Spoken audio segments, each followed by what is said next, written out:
15 қазан 2024 жылғы 13 том 154 парақ. Бізге керегі 157 парақта 2 абзацта.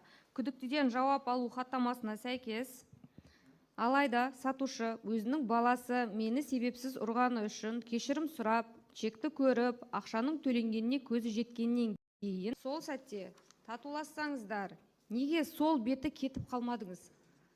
Біз айтып тұрмын ғой, біз Нұрғанат маған менен кешірім, Шерзатта кімде ол кезде біз татуласқанбыз, екінші рет айналып келіп, біз чегіміз көрсетіп, дәлелдеген кезде Нұрғанат менен кешірім сұрағаны рас. Нұрғанат менен кешірім сұрады, бала дұрыс түсінбей қалған ғой, өзім кешірім сұраймыз. Полиция шақырмақ қояқ, 24 сағат ертең осында болам, дұрыстап сөйлесейік. Білесің ғой, полиция келсе не болады? Мен айтам, полиция маған да керек емес, проблема керек емес.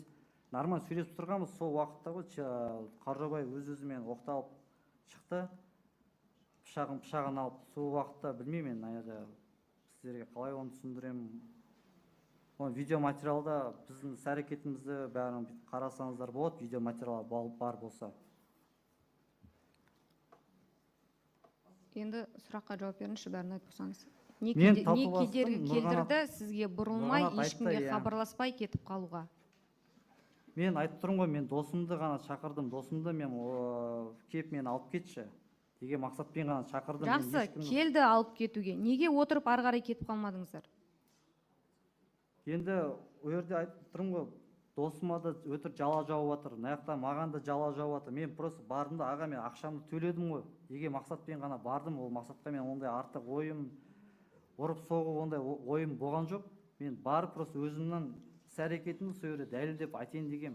Мені қарыз болмақ қойын деген мақсатпен мен ол кісіге айттым, түсіндіріп айтайын дегем. Ал ол кісі басқаша, сол күні мен басқаша түсінді. Яғни сіз қазір сізден кешірім сұраған мойындап тұрсыз. Жаңа сот отырысы басталатын кезде неге онда сотқа айттыңыз? Ешкім кешірім сұраған жоқ, бізде ондай әңгіме болған жоқ деп. Мен айтып тұрмын ғой, менен Қаржабай кешірім сұраған жоқ.